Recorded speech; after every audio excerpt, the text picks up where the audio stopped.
할렐루야. 맨 우리 성도님들 반갑습니다.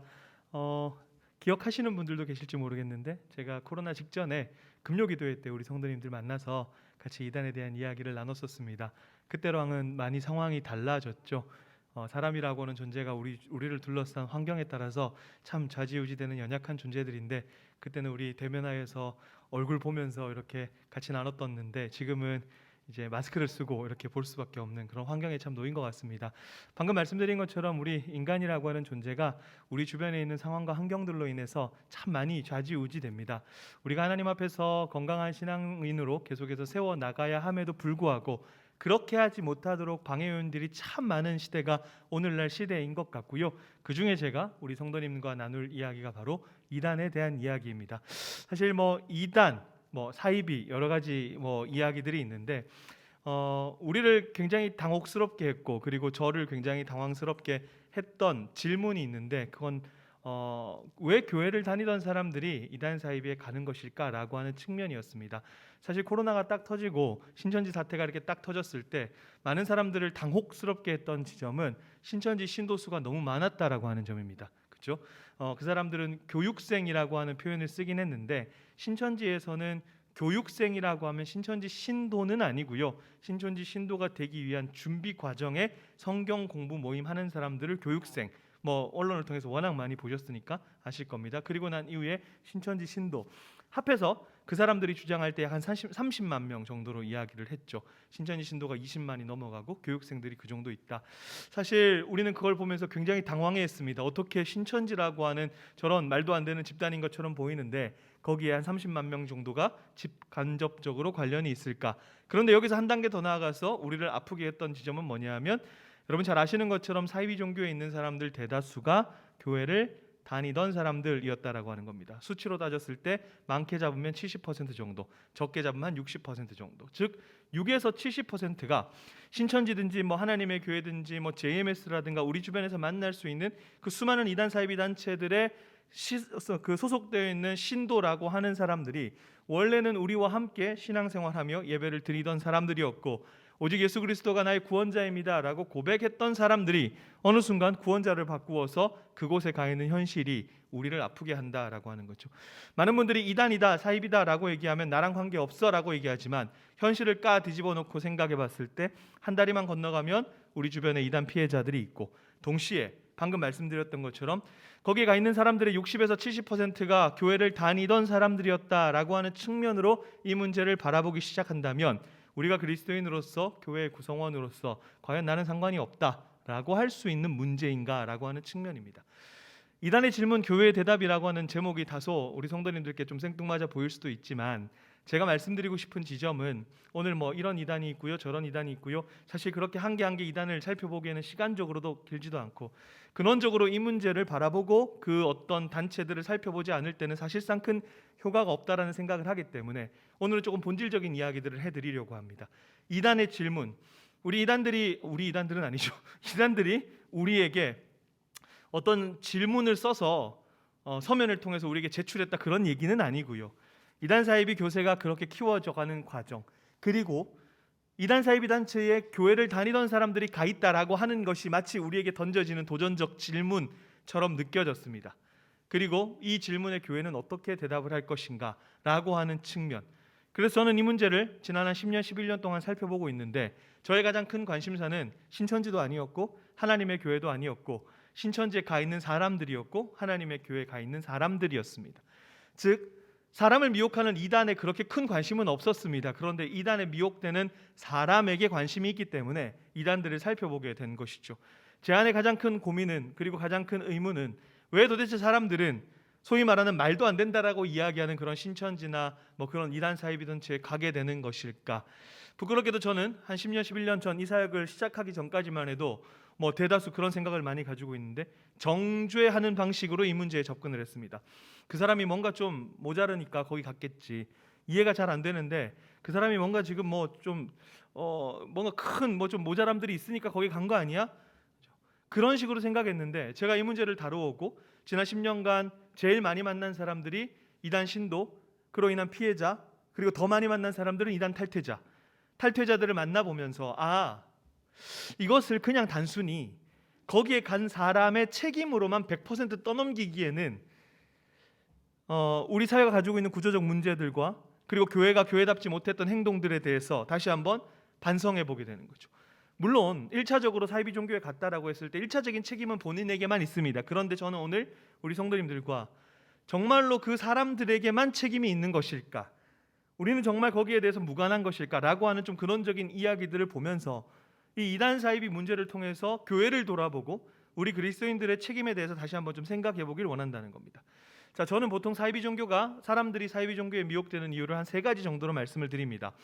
이 3가지가 마치 우리에게 던져진 질문처럼 느껴졌다는 거죠. 어려운 질문 없습니다. 그냥 간명하게 제가 굉장히 단순하게 써놓았습니다. 사람들이 이단 사이비에 미혹되는 지점을 한 3가지 정도의 관점으로 설명을 하려고 합니다. 첫 번째는 사기의 관점, 두 번째는 결핍의 관점, 세 번째는 성경의 관점입니다. 그런데 이 관점 하나하나가 마치 이단들이 사이비 종교단체들이 우리를 향해서 던지는 질문처럼 저는 느껴졌습니다. 첫 번째는 경각심이 있는가라고 하는 지점, 두 번째는 사랑하고 계십니까? 라고 하는 지점, 세 번째는 무엇을 믿습니까? 라고 하는 질문. 아마 첫 번째, 두 번째를 조금 더 많이 말씀드릴 수 있을 것 같고요. 세 번째는 간략하게 마무리를 지을 텐데 왜 이런 질문들을 제가 던지게 되었는지 우리의 현상들을 통해서 한번 생각해 보길 원한다는 거죠. 자, 사람들이 이단 사이비에 미혹되는 첫 번째 이유 관점을 사기의 관점, 즉 교리적인 측면이 아니라 누가 얼마나 정교하게 사람의 마음을 사고 속이는가, 소위 말하는 저는 그래서 사이비 종교의 포섭의 방식들을 불법 피라미드 다단계 혹은 보이스피싱에 비유하기도 합니다. 누가 얼마나 정교하게 사람의 마음을 사고 속이는가라고 하는 사기의 관점으로 말씀을 드릴 텐데 제가 이 관점을 가지게 된 이유가 너무나 극명하겠죠. 너무나 자명하겠죠. 탈퇴자들을 통해서 예전에는 당신의 선택은 잘못되었습니다 라고 정죄만 하다가 그들의 삶의 이야기를 들어보고 질문을 바꾼 거죠. 왜 당신은 거기에 가게 되었습니까? 라는 질문들. 그러면서 한결같이 돌아오는 대답이 한 가지 있는데 놀랍게도 이단 사이비에 직접 몸 담았던 사람들도 이렇게 얘기합니다. 제가 그런 단체에 갈 줄은 몰랐어요. 거기에 가는 사람들은 좀 모자란 사람들이나 가는 줄 알았어요 라고 하는 게 거기에 직접 그것을 경험한 사람들의 공통적인 대답입니다. 첫 번째는 뭐냐면 경각심이었습니다. 우리 주변에 수많은 이단 사이비 단체들이 활동을 하고 있고 우리를 미혹하기 위해서 다양한 방식으로 찾아오는데 사람들은 이 문제는 나랑 상관이 없다라고 생각을 합니다. 물론 그럴 수도 있습니다. 내가 일평생 살아가면서 한 번도 만나보지 않을 수 있다라는 거죠. 그런데 그렇게 이야기하기에는 우리 주변에 너무나 많은 이단 사이비 단체들이 다양한 방식으로 우리에게 접근하고 있다는 사실이고 동시에 제가 문제 제기를 위해서 한 가지만 말씀드리면 우리 다음 세대 아이들 우리 2부 때 우리 학생들을 만났는데 그 아이들에게 가장 문제가 되는 지점은 뭐냐면 이단의 모태신앙의 문제입니다. 이제는 시대가 바뀌어서 태어나 보니까 엄마 아빠가 신천지, 태어나 보니까 엄마 아빠가 통일교 뭐 이런 친구들이 굉장히 많아요. 자, 그러면 저도 이제 아이들을 둘 키우고 있는 부모인데 우리 아이들이 학교 현장에서 이단 모태신앙인들을 만난단 말입니다. 그 아이들에게 이단 모태신앙인들은 어릴 때부터 철저하게 교육을 받고 자신들의 교육을 받은 다음에 자신들의 어떤 포섭의 방법을 통해서 우리 아이들을 미혹하기 위해서 다가오는데 우리 아이들 아직까지 연약할 수 있고 분별력이 부족할 수 있습니다.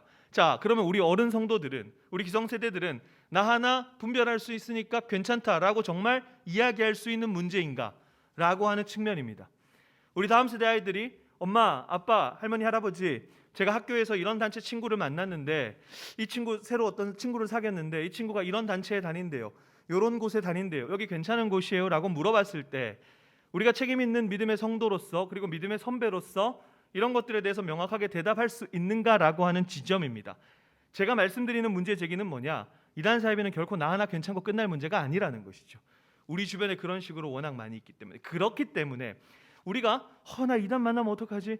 이단이 나한테 다가오면 어떡하지? 이런 개념이 아니라 기본적으로 우리 주변에 이단 사이비가 참 많이 있어. 그래서 우리가 조금은 경각심을 가질 필요 있어 라고 하는 측면으로 제가 말씀을 드리는 겁니다.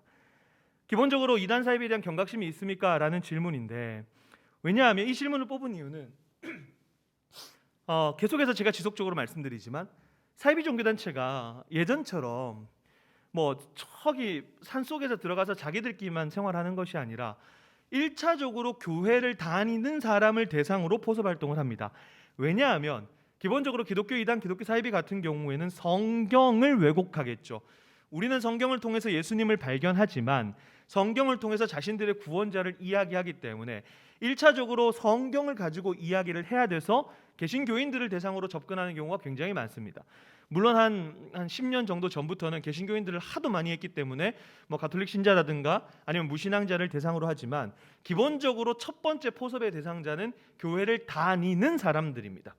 교회를 다니는 사람들에게 다양한 방식으로 접근을 하게 되는데, 제가 지금부터는 우리가 살면서 이단 사이비를 좀 손쉽게 실질적으로 예방할 수 있는 방법을 말씀을 드릴 겁니다. 제가 자주 받는 질문이 이겁니다. 목사님, 그러면 사이비 종교가 정말 다양한 방식으로 찾아온다면서요, 이단 사이비가 사람들을 속이고 미혹하고 우리에게 포섭하기 위해서 이런 방법도 씁니까? 혹은 목사님, 제가 누구를 만났는데 그 사람이 요런 이름과 요런 방식으로 저에게 접근을 했어요. 이게 사이비 종교가 사람들을 속이기 위해서 쓰는 방법과 이름입니까? 라는 질문을 참 많이 받습니다. 제가 여기다가 신천지라고 써놨지만 사실 신천지라고 써놓은 이유는 한국에 있는 모든 사이비 종교 중에 신천지가 가장 교묘하고 악랄하게 거짓말을 섞어가면서 포섭 활동했기 때문에 제가 신천지라고 써놨지만 신천지 자리에다가 다른 사이비 종교 이름을 넣으셔도 크게 무방합니다. 즉, 사이비 종교가 사람들에게 접근하기 위해서 이런 방법도 씁니까? 이런 이름도 사용하나요? 라는 질문을 굉장히 많이 받았는데, 우리 성도님들은 그 질문을 머릿속에서 완전히 지워버리셔야 됩니다. 왜냐하면 방법이나 이름 이런 게 별로 중요하지가 않아요. 즉, 사이비 종교는 사람 대 사람이 만날 수 있는 가용한 모든 방법을 다 사용합니다. 그럼 우리 어떻게 해야 되느냐? 자, 제가 뭐 신천지는 이렇고요, 하나님의 교회는 이렇고요, 이거보다 이 이야기가 훨씬 더 중요하기 때문에 제가 말씀드리는 겁니다. 한번 집중해서 들어보십시오. 기본적인 어떤 사이비 종교의 구조를 제가 말씀을 드리는 거예요. 이거에 대한 이해가 있어야 우리가 조금 더 나은 대책을 할 수 있기 때문에. 자, 작년에 오징어 게임 이후에 지옥이라고 하는 웹드라마가 굉장히 유행을 했었습니다. 스포는 하지 않을 거고요, 이 영화를 보시지 않으셨어도 상관없습니다. 거기서 이 유아인 씨가 했던 대사 중에 하나가 굉장히 제가 와닿은 게 있어서 하나 캡처를 했는데, 이렇게 얘기를 합니다. 공포가 아니면 뭐가 인간을 참회하게 할까요? 이 이야기인 즉슨 사람들을 통제하는 방식으로 공포심을 불어넣어서 사람들을 통제하겠다는 거죠. 이렇게 하지 않으면 망할 거야, 이렇게 따르지 않으면 너 뭐 저주받을 거야, 이런 식인 거죠. 그게 사람들을 통제하기 위해서 이 웹드라마에서 등장하는 그 사이비 종교가 택한 방식이었습니다. 공포를 이용한 통제. 그런데 여러분, 우리가 간혹 가다가 사이비 종교 신도들이 열심히 하는 것, 신천지 신도들 보면 막 열성적으로 하잖아요, 그죠? 그걸 보면서 어떤 분들이 이렇게 얘기하십니다. 야, 우리가 거기에 교리나 이런 거 말고 걔네들이 열심히 하는 거는 좀 본받아야 될 필요가 있지 않냐? 우리 너무 열정이 죽었지 않냐?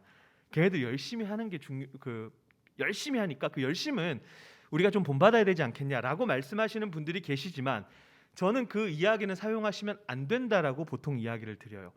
왜냐하면 우리는 지금까지 어떤 문제에 대해서 볼 때 겉모습만 봐요. 예를 들어서 어떤 친구가 교회를 열심히 나와요. 그럼 보면 어우, 신앙이 좋다, 교회를 열심히 잘 나오니까. 그게 아니라 더 중요한 건 뭡니까? 그 친구가 교회에 왜 나오는지가 중요한 거예요. 그 내면에 어떤 마음을 가지고 나오는지가 중요한데, 예를 들어서 우리 성도님들 오늘 코로나 이런 걸 뚫고 교회 나오시는 거 참 중요하죠, 참 귀하죠. 그런데 더 중요한 건 뭡니까? 여기 왜 앉아 있는가라고 하는 우리 마음의 동기입니다. 그게 더 중요한 거죠. 하나님은 제사를 받지 않고 마음을 보시니까 그게 훨씬 더 중요한 거지 않습니까? 그래서 제가 왜 이 말씀을 드리냐면, 사이비 종교는 대부분 어떤 열정적인 마음, 진리 안에서 자유함, 기쁨 이런 걸 가지고 행동하지 않아요. 그들의 행동의 동력은 뭐냐 하면 한 가지입니다. 두려움이에요. 두려움. 지속적으로 사이비 종교 신도들을 들들 볶고 사이비 신도들을 움직이게 하는 가장 강력한 힘은 뭐냐 하면 두려움입니다. 예를 들어서 우리나라에 있는 대부분의 사람을 신격화하는 사이비 종교의 공통점 중에 하나가 뭐냐 하면 구원받는 사람의 숫자를 정해놓는 거예요. 14만 4천, 많이 들어보셨죠? 요한계시록에 나오는 14만 4천. 원래는 12 곱하기 12 곱하기 1000이라고 해서 구원받는 사람들의 완전수가, 상징수가 14만 4천입니다. 그런데 사이비 종교에서 14만 4천만 구원받습니다 라고 하는 굉장히 희소, 누구나 다 쟁취할 수 없는 희소한 모델을 딱 세웁니다. 그러니까 우리는 우리 성도님들 옆에 분하고 네가 구원받나 내가 구원받나 보자라고 경쟁하십니까? 그렇지 않아요. 우리는 오직 예수 그리스도를 믿음으로 구원을 얻습니다. 그거만 끝난 거예요. 근데 사이비 종교의 구원가는 경쟁이에요. 경쟁. 내가 14만 4천 안에 들어야 된다. 나의 열심을 통해서. 그러니까 사이비 종교 교주 입장에서는 14만 4천이라고 하는 가시적인 목표를 딱 세워놓고 당신의 열심에 따라서 여기에 들어올지 말지가 결정이 되는 거죠. 우리랑 기본적으로 구조 자체가 완전히 달라요. 그러니까 사이비 종교는 뭡니까? 내가 14만 4천 안에 들지 못하면 어떡하지라고 하는 두려움 때문에 열심히 하는 겁니다. 그 열심을 우리가 본받아야 될 이유가 있습니까? 없습니다. 근데 제가 왜 이 말씀을 드리느냐, 이게 중요한 거거든요. 자, 그러면 사이비 종교 신도들은 14만 4천 안에 들기 위해서, 영생하고 구원받기 위해서 노력을 멈추면 안 됩니다. 그렇기 때문에 예를 들어서 신천지에서 이렇게 사이비 종교에서 이런 방식 이런 이름으로 포섭을 하십시오 라고 소위 말해서 오다가 내려온단 말이죠. 근데 그걸 가지고 제가 만약에 신도인데 막 해봤어요. 다양한 활동들을. 근데 저하고 성격상 위에서 시키는 방법대로 제가 잘 안 되는 거예요. 못 하겠는 거예요. 그런 방법들을. 자, 그러면 여기서 신도들은 멈출까요? 그렇지 않아요. 왜? 일단 내가 이걸 해야 구원받는다라고 하는 그런 두려움들이 많이 심어져 있고, 동시에 실질적으로 신천지 같은 경우는 코로나 전에 1년에 한 명 전도 못하면 110만 원씩 벌금을 내게 했습니다. 그리고 동시에 불러다가 정신교육을 시켜요. 그런 두려움과 그런 공포 속에서 있으니까, 자, 위에서 시키는 방식대로 막 해봤는데 내가 못하겠어요. 안 한단 말이죠. 안 된단 말이죠. 어떻게 합니까? 내가 잘할 수 있는 나만의 방법들을 고안해내기 시작해요. 다 성인들만 계시죠. 그래서 제가 2부 때는 아까 아이들이 있어서 그 얘기는 안 했는데, 그래서 신천지 여성 신도들이 남성들에게 자신의 성을 제공하면서 접근하는 사례들이 막 등장해요. 그렇게 해서라도 구원을 받고 14만 4천 안에 들어가는 게 사이비 종교 신도들한테는 훨씬 더 중요한 그런 도덕관과 윤리관들이 완전히 무너져 있는 게 사이비 종교의 특징입니다. 신도들의 특징. 그러니까 예를 들어서 신천지 수뇌부에서 지금부터 여성들은 남성들에게 성을 제공하면서 접근하십시오, 이런 단체 망했겠죠. 그렇게 안 한단 말입니다. 은연중에 그런 방법들이 나오도록 계속해서 고립시키고 몰아가는 거죠. 두려움을 주면서. 그러니까 그런 방법들이 막 나오기 시작하죠. 근데 그건 위에서 시켰습니까? 시키지 않았어요. 스스로가 자발적으로, 사실은 어떻게 보면은 타의에 의한 자발이죠. 그러면서 자연스럽게 자기가 만들어낸 것처럼 그런 어떤 이상적이고 기형적인 포섭의 방법들이 곳곳에서 나타나기 시작합니다. 저는 이걸 일탈행동이라고 부르거든요. 신도들의 일탈행동이 꽤 많은 곳에서 벌어지니까, 자, 그러니까 죄송합니다. 이 질문이 의미가 있습니까? 없습니까? 있을까요? 없을까요? 뭐 화나시고 좀 싸우고 오셨어요? 네. 질문이 의미가 있을까요? 없을까요? 없는 거예요. 각양각색의 방법이 나오는 이유가 여기에 있습니다. 그럼 우리 어떻게 해야 될까요? 근데 우리는 뭔가 대단한 걸 할 필요가 없어요. 왜냐?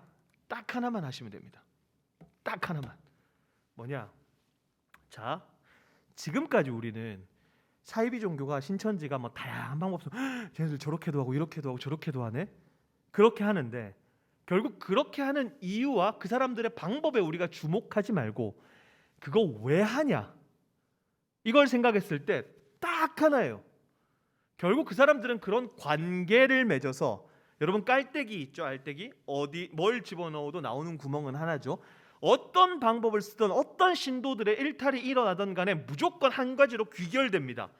교회 밖 비밀리하는 성경 부모임. 제가 이거는 지난번에 와서도 많이 강조를 드렸어요. 만약에 제가 다시 올 기회가 있으면 그때 와서 또 말씀드릴 거예요. 이게 굉장히 중요한데 사람들이 잘 지키지 않아서. 어디에서 누구를 만났든지 간에 그 만남의 끝이 교회 밖 비밀리에하는 성경 공부 모임으로 갈 수밖에 없습니다. 왜냐? 우리가 보통 정명석, JMS에 미혹됐다, 신천지에 미혹됐다, 거기에 빠졌다라고 한다는 건 뭡니까? 그들이 이야기하는 구원자를 받아들였다라는 이야기예요. 그죠? 그럼 그런 일은 어떻게 벌어집니까? 단순히 요즘에 뭐 신천지가 바깥에 나와서 막 뭐 전도지 나눠주고 막 한다고 하는데, 예를 들어서 우리 성도님들이 길 가고 계시는데 신천지 신도들이 와서 우리 아름다운 신천지입니다 이렇게 줘요. 보통 걔네들 아름다운 신천지입니다 이렇게 주거든요. 저는 받으면서 별로 안 아름다운데 이렇게 받아요. 그 눈빛이 확 변하면서 막 뺏어가고 이렇게 하는데, 아름다운 신천지입니다 이렇게 주면 그걸 받으시면서 여러분 오 되게 아름답네요. 다음 주 한번 가볼게요. 이런 사람이 누가 있냐라는 거예요. 아무도 없습니다. 결국 이게 중요한 건 뭐냐면 이단 사이비 단체의 성경 비밀 이해하는 성경 공부는 성경을 보는 눈을 바꾸는 작업이에요. 즉 우리는 성경을 통해서 예수 그리스도를 발견하지만 이단 사이비 단체는 자신들이 짜 맞춰놓은 교리에 근거해서 예수님의 자리에다가 예수님을 실패한 메시아로 만들고 자신들의 구원자를 집어넣는 작업이에요. 저는 탈퇴자들하고 성경 모임을 합니다. 탈퇴자들이 나와서 바로 교회로 못 가기 때문에 적어도 거기서 배운 것에 대해서 바꾸는 작업들을 해야 돼요. 그럼 반대로 뒤집어서 이단에 들어가는 사람들은 교회 밖 비밀리하는 성경 모임 들어가서 예수님 자리에 교주 앉히는 작업을 한다면 저는 탈퇴자들하고 뭐 할까요? 다시 예수님을 불러오는 작업을 해야죠. 당신들이 그렇게 교묘하게 조작해서 예수님을 실패한 메시아로 만들었던 그 교리는 잘못된 것입니다. 원래 성경에 기록된 예수 그리스도가 우리의 구원자입니다라고 하는 그들의 메시아를 쫓아내고 다시 예수님을 그 자리에 앉히는 작업을 하는 거죠. 즉 우리 성도님들은 뭔가 대단한 거 하자는 게 아니라 조금만 경각심을 가지시고 그때 그 인간 이름이 믿음인가 뭔가 믿음이 가질지 안 가질지 잘 모르겠는데 말이 빨랐던 그 인간이 와서 한마디 했다. 어디에서 누구를 만나든지 그 만남의 끝이 교회 밖 비밀리하는 성경부라면 가지 말자. 1차적으로 제가 말씀드리는 교회 밖이라고 하는 것은 적어도 교회는 질서가 있는 곳이기 때문에 우리 강서중앙교회 성도님들은 강서중앙교회가 규정하고 있는 교회 안의 모임, 공적인 그런 모임 외에 모든 모임을 말씀드리는 거예요. 물론 교회 바깥에서 그렇게 하는 모임들 중에는 건강한 모임들도 있고 때로는 우리가 자발적으로 가서 배워볼 만한 그런 모임들도 참 많이 있습니다. 그런 것에 가시지 말라는 얘기가 아니에요. 적어도 그런 모임에 참석하기 위해는 교회의 질서를 사실 참 우습게 생각하시는 분들이 정말 많아서 문제인데 교회는 정말 질서가 있는 곳입니다. 그렇기 때문에 적어도 우리 성도님들이 가르침과 배움에 교리에 대한 그런 문제를 바깥에서 배우게 되실 때는 반드시 목회자의 허락하에 하셔야 됩니다. 그게 중요합니다. 그래서 내가 지금 공부하고 있는 것이 괜찮은 것인가 이미 가신 분들이라면 혹 이제 그런 모임들에 참석하시게 된다면 당연히 교역자와 특별히 담임 목사님에게 허락받고 확인하고 그리고 난 이후에 가시도록 하는 게 건강한 건데 많은 분들이 이걸 안 해요. 제가 거의 매주 저는 기관 사역을 하기 때문에 거의 매주 다른 교회에서 강의를 합니다. 근데 많은 교회가 제가 지금까지 다녔던 교회만 해도 얼마나 많겠습니까? 많은 교회 성도님들이 그걸 잘 안 하세요. 괜찮다고 생각하는 거죠. 나한테는 그런 일들이 별로 벌어지지 않을 거라 생각해요. 나는 그거 쉽게 분별할 수 있다고 생각해요. 우리가 보통 이제 이단과 사이비라고 하면 너무나 황망하고 황당한 교리들을 가르친다고 생각하지만 사이비 종교들은요 처음부터 황당함으로 우리에게 다가오지 않습니다. 안타깝게도 그들이 만들어 놓은 한국교회 성도들이 이런 질문들은 잘 대답하지 못한다라고 하는 리스트가 이미 다 만들어져 있어요. 신천지는 이거 40년 동안 했습니다. 1984년에 세워졌거든요. 39년 40년 동안 이거 했어요. 얘네들이 이거 얼마나 잘하겠습니까? 얼마나 많은 한국교회 성도들을 만났겠어요. 그러니까 우리가 잘 대답하지 못하는 교묘한 그런 질문들을 만들어내서 그렇죠? 우리에게 다가오고 우리에게 접근합니다. 근데 성도들은 나한테 뭐 신천지가 접근하겠어? 나한테 그런 문제가 벌어지겠어? 에이 그것만은 다 대답할 수 있어. 어떻게 보면은 경각심이 부족한 것이고 또 어떻게 보면은 교만한 모습이 있을 수 있는 것이고 그것이 그 조그만한 틈이 문제를 일으키더라라는 것이죠. 여러분 우리가 몸을 건강하게 하기 위해서 뭔가 특별한 일을 맨날 하시는 분들 계십니까? 한 달에 한 번 몸 전체 피를 새 피로 교환하시는 분들 계세요? 안 계시죠? 그냥 식습관 조절하고 운동하고 이런 거 한단 말입니다. 그런 것들이 잘 이루어지지 않으니까 기초가 잘 이루어지지 않으니까 결국엔 문제가 생기더라고요. 댐이 한 번에 무너지는 게 아니라 조그마한 균열 거기서부터 시작하는 거죠. 마찬가지입니다. 제가 이단 사입이 관련된 것들을 10년 동안 하다 보니까 여러 가지 방안들에 대해서 막 생각을 해보는데 우리가 뭔가 특별한 거 거창한 거 이걸 못했던 게 아니라 이 단순한 것들을 잘 하지 않았어요. 거기서부터 시작하더라. 제가 이렇게 열을 내면서 말씀드리는 이유는 저는 너무나 많은 탈퇴자들을 보고 있고 또 만나고 있고 그 탈퇴자들은 대다수가 경각심이 부족한 상태에서 교회 밖 비밀리하는 성경 공부 모임을 시작을 통해서 들어갔고 거기서 한번 들어가면 나오기가 너무 힘들잖아요. 3년, 5년, 10년, 때로는 20년 자신의 인생을 허비하고 나오는 경우들을 너무 많이 봤기 때문에 적어도 저와 한 번이라도 만난 우리 강서중앙교회 성도님들 요 정도의 경각심 정도는 우리가 가지면서 다시 한번요, 어디에서 누구를 만나든지 그 만남의 끝이 교회 밖 비밀리에 하는 성경부 모임이다. 여러분 가신다고요? 안 가신다고요? 가실 분들 좀 계신 것 같은데, 가신다 안 가신다? 안 간다. 요거 한마디만 딱 기억하시면 좋겠어요. 너무 교묘하거든요. 몇 가지만 그냥 보여드릴게요. 성경 쓰기 봉사자 모집합니다. 청년들 QR코드 찍으면 뭐 취업에 대한 정보 드립니다. 그다음에 뭐 큐티 교재 체험단 모집합니다. 해외로 보내는 자필 성경 쓰기 합니다. 몇 가지 보여드렸지만 이렇게 하나하나 나열하면 끝도 없어요. 그렇게 해서 관계 맺고 그죠? 해외로 보내는 자필 성경 뭐 봉사 쓰기 합니다. 가봤더니 뭐 BAC 성서학스러운 신천지라고 쓰여 있는 것도 아니에요. 이런 식으로 쓰여 있는 거죠. 자, 그럼 여기서 강의를 잘 들으신 분들, 말씀을 잘 들으신 분들이라면 BAC 성서학스러는 신천지에서 쓰는 이름인가요? 의미가 있습니까? 없습니까? 없어요. 그냥 이름 붙여놓은 거예요. BAC 성경학수론으로 바꾸면 되잖아요. 그럼 나중에. 그죠? 아무런 의미가 없다. 심지어 우리 성도님들 교회 추보 한번 보십시오. 제일 위에 교회 이름 앞에 여러분들이 소속되어 있는 교회 교단의 로고가 있습니다. 똑같습니까? 안 똑같습니까? 똑같죠. 지금 사진에 있는 거랑. 우리나라에서 대한예수교 장로회 안에는 참 많은 교단이 있습니다. 그중에 대한예수교 장로회 합동 측 통합 측이 가장 큰 교단 중에 하나죠. 근데 얘들은 과감하게도 신천지는 교단 마크를 이렇게 도용해서 합동 측 교회인 것처럼 위장교회라는 것을 운영합니다.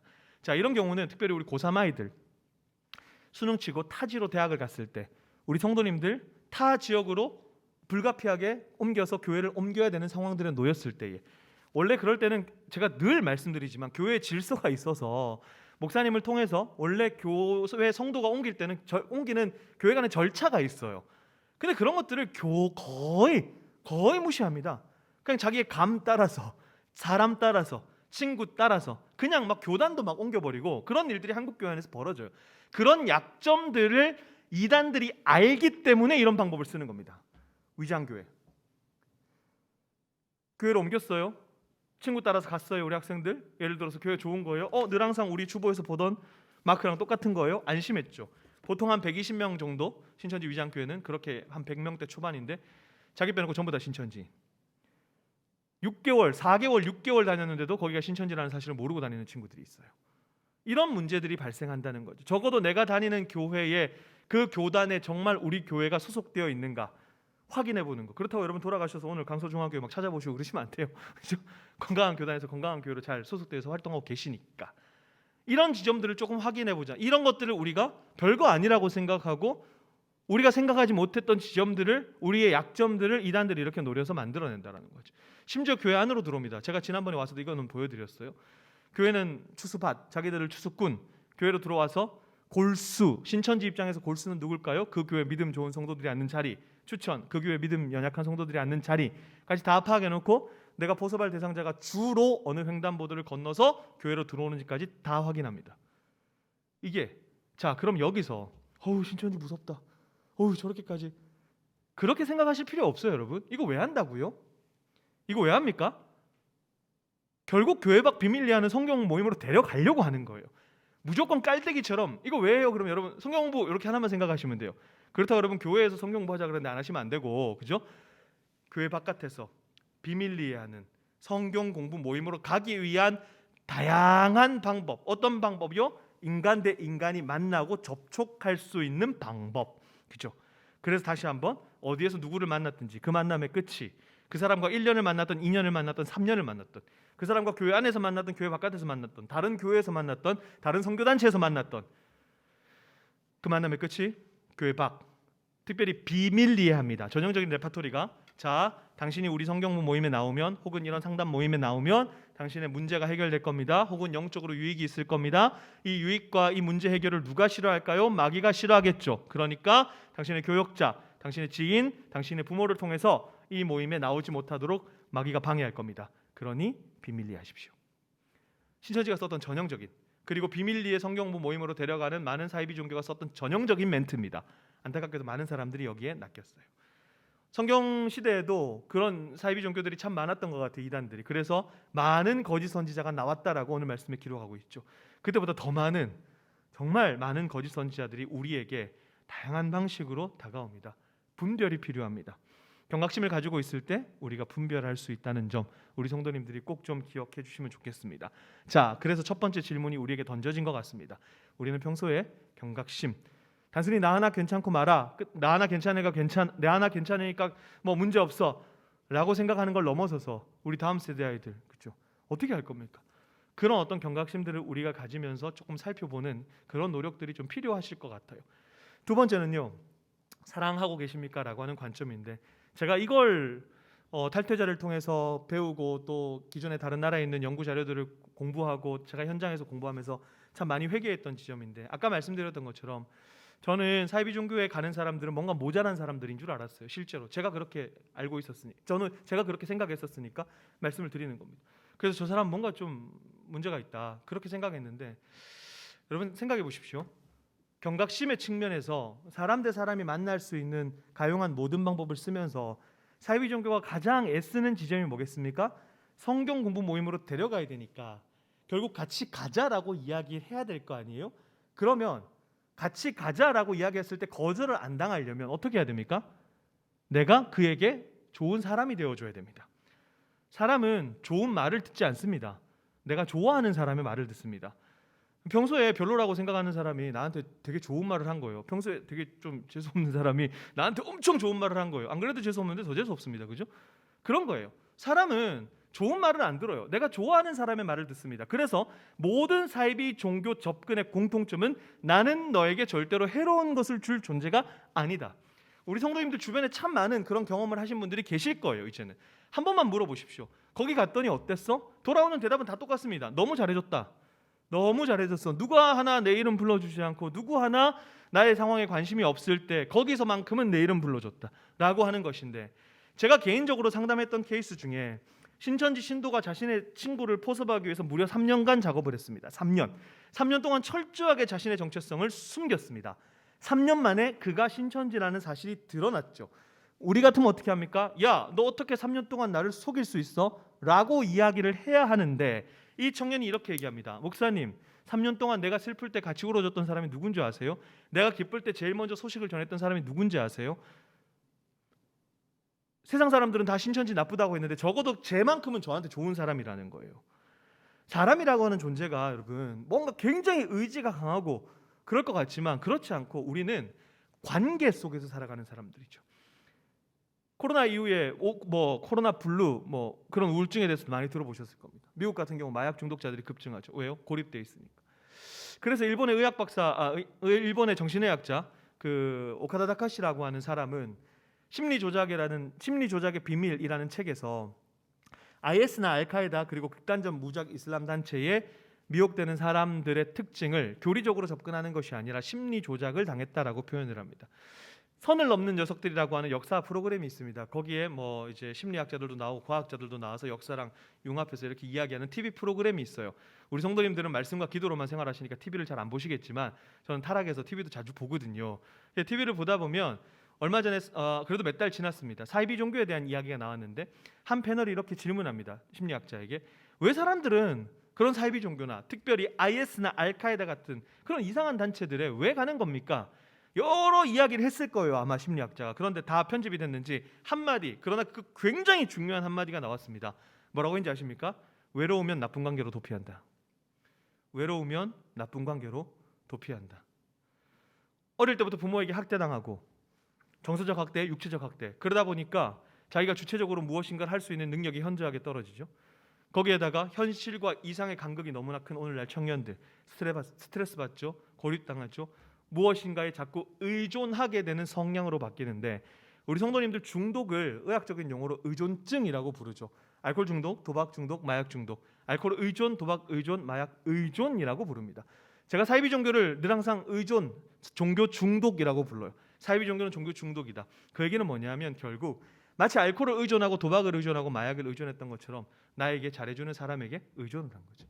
내가 뭔가 결함이 있는 것처럼 보이고 나에게 어떤 결핍과 내가 지금 상황이 고립되어 있을 때 그 상황을 극복시켜 줄 것처럼 보이는 무엇인가를 잡았을 때, 그때 복음을 듣고 하나님을 만나면 상관이 없는데 그때 그 상황을 극복시켜 줄 것처럼 보였던 게 알코올이에요. 그래서 알코올을 집은 겁니다.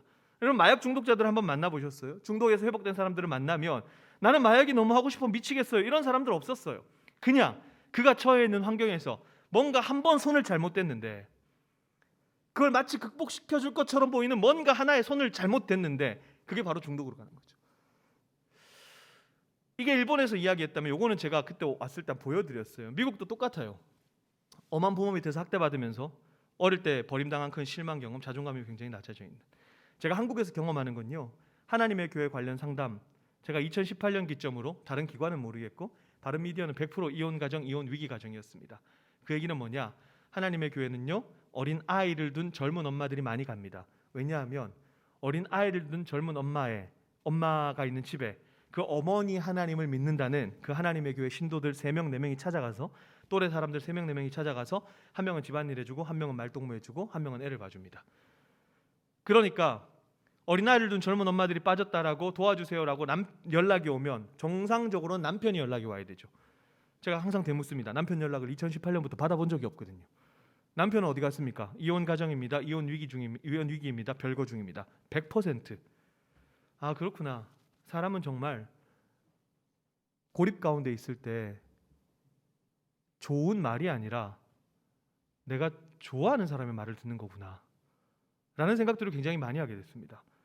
자, 그러면 여기서 한 단계만 더 나아가서요, 요한할이라고 하는, 제가 왜 중독을 말씀드리는지 이제 이해가 되실 겁니다. 중독을 전문으로 연구하는 활동하는 이제 활동가가 있는데 이렇게 얘기합니다. 중독은, 저는 저기에다가 사이비 종교를 넣어도 무방하다고 생각합니다. 현실의 삶을 영유하기 어려울 때 발생합니다. 행복하고 건강할 때 서로 결속하고 관계를 맺죠.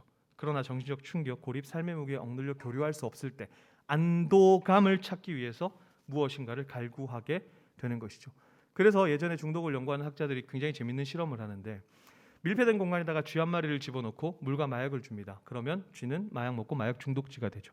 캐나다의 브루스 알렉산더라는 박사가 이 실험은 애초에 잘못되었다. 왜? 물하고 마약밖에 안 주면 밀폐된 공간에서 당연히 마약을 선택할 수밖에 없지. 그러니 실험의 환경을 바꿔야 된다 얘기하면서 쥐가 놀 수 있는 최적의 환경을 만듭니다. 그래서 이 실험의 제목을 쥐공원 실험이라고 이름을 붙입니다. 그리고 난 이후에 쥐가 놀 수 있는 최적의 환경에서 충분히 먹을 수 있는 음식을 주고, 제일 중요한 건 교류할 수 있는 여러 마리의 쥐를 한꺼번에 집어넣습니다.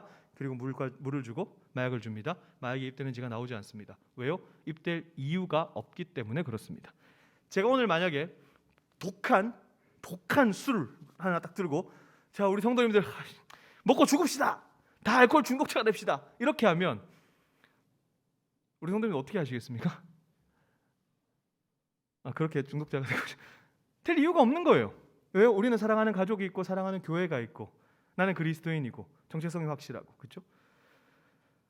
많은 분들이 제게 자주 질문하거든요. 목사님, 왜 사이비에 빠지면 집을 떠나요? 왜 사이비에 빠지면 교회를 떠납니까? 제가 오히려 질문으로 우리 성도님들께 한번 여쭤보겠습니다. 우리 성도님들 집 나가면 뒤에 대답을 한번 해보십시오. 좋아하시는 분들 계시는데, 자, 집 나가면, 그렇죠, 개고생, 이렇게 생각하시는 분들은 절대 집 안 나갑니다. 왜요? 집 나가면 개고생이거든요. 저한테 물어보면 저 절대 집에서 아이들한테 구박받고 아내한테 구박받아도 집이 제일 좋습니다. 저만의 자리가 있거든요. 제 자리, 거기를 절대적으로 사수합니다. 거기를 벗어나면 개고생입니다. 그렇죠? 마찬가지입니다. 왜 집을 떠납니까? 왜 교회를 떠납니까? 이유는 딱 하나, 집보다 교회보다 거기가 더 좋습니다.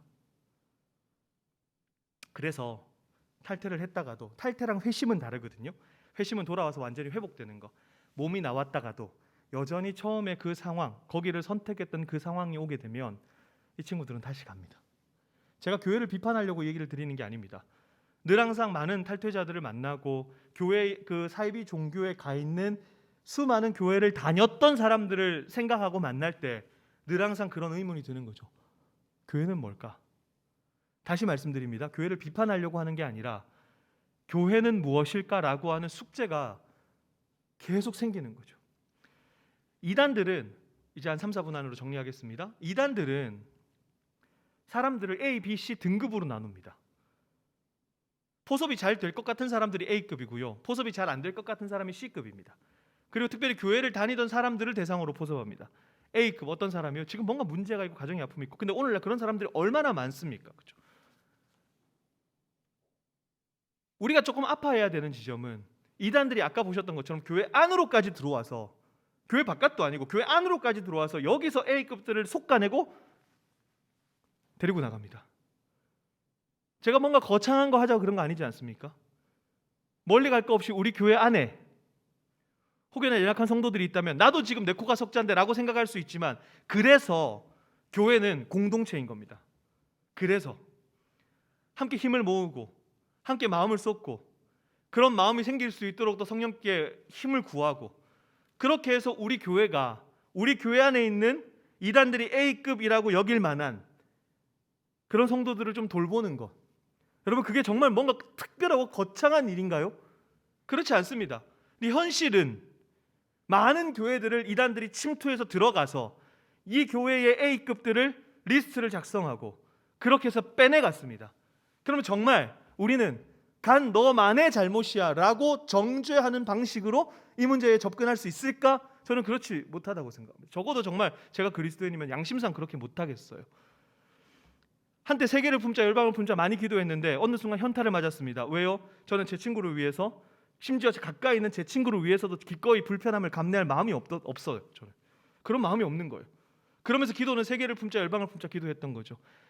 사랑하는 성도 여러분, 이단들이 A급으로 교회로 들어왔습니다. A급이라고 칭하면서 교회로 들어왔습니다. 그럼 우리는 이 부분에 대해서 되게 아파야 하지 않을까? 라는 생각, 비판이 아닌 숙제로서 우리가 나아가야 될 방향들을 오히려 이단들이 그런 식으로 질문을 던진 것 같아요. 우리는 무슨 대답을 할 수 있을까요? 마지막 세 번째로요, 성경의 관점인데 이건 짧게 마무리하겠습니다. 교회는 절대로 취미생활이 같아서 모인 사람들이 아닙니다. 살아있는 교회라고 하는 책을 쓴 존 스토트 목사님이 그 책에서 그렇게 일갈합니다. 오늘날 많은 그리스도인들이 마치 교회가 골프 클럽장 같아서 골프라고 하는 취미생활을 공유하는 사람들의 모임인 것 같다. 그게 아니라 교회는 역사적으로 한 신앙을 고백하는 공동체입니다. 한 신앙. 그래서 교회는 내가 무엇을 믿고 고백하는지에 대한 명확한 신앙 고백을 함께하는 사람들의 모임입니다. 그렇기 때문에 우리 성도님들 스스로가 단순히 교회를 오가는 것이 아니라 나는 지금 무엇을 믿고 고백하는 공동체 안에 소속되어 있으며 나는 지금 무엇을 믿고 고백하는 사람인가 라고 하는 측면의 어떤 그런 측면들을 지속해서 세워 나가셔야 됩니다. 그것이 우리 교회 공동체를 건강하게 만드는 길이고 나의 신앙을 건강하게 만드는 길입니다. 그것이 나의 신앙을 맹목적인 어떤 충성으로 만들지 않는 가장 중요한 방법 중에 하나입니다. 그리고 이단들이 잘못된 가르침으로 우리에게 다가왔을 때 분별할 수 있는 기준이 되는 겁니다. 그래서 역사적으로 우리 믿음의 선배들은 이단들이 등장할 때마다 쟤네들이 믿고 고백하는 건 이런 건데 우리의 신앙 고백은 이런 거야 라고 체계화시키고 교류화시켰습니다. 그것을 우리 믿음의 선배들이 참 피땀 흘려서 그렇게 만들어 놓았어요. 그런 신앙의 고백들을 우리가 이어받은 존재로서 나는 지금 무엇을 믿고 고백하는 교회 공동체 안에서 무엇을 믿고 고백하는 사람인가 라고 하는 노력들을 끊임없이 해나간다면 그 안에서 저는 분별력이 생긴다고 확신합니다. 그래서 이 세 가지 질문을 저에게 던지고 우리 성도님들께 던집니다. 이단들이 그렇게 발응하여서 많은 사람들을 미혹하고 심지어 이단 모태신앙까지 있는 시대에 우리에게는 경각심이라고 하는 것, 두려워 떠는 게 아니라 이단을 무서워한다는 게 아니라 그렇게까지 활동하지, 그러나 최소한의 경각심이라고 하는 것을 우리가 가지고 있는가. 두 번째는요, 정말 이단들이 A급이라고 여기는 사람들이 우리 교회 안에 있는데 나는 그들에게 무엇을 했던가, 우리는 서로에게 어떤 존재인가 라고 하는 것들을 좀 돌아보고, 세 번째, 나는 지금 무엇을 믿고 고백하는 공동체에 소속되어 있는, 무엇을 믿고 고백하는 자인가 라고 하는 점검들을 끊임없이 해본다면 이것은 마땅히 뭔가 대단한 것이 아니고 특별한 것이 아니고 그리스도인이라면 해야 되는 일, 이 세 가지 질문에 자신 있게 대답함으로 말미암아 저와 여러분의 신앙이 굳건하게 세워질 수 있는 귀한 성도님들 되기를 간절히 소망합니다.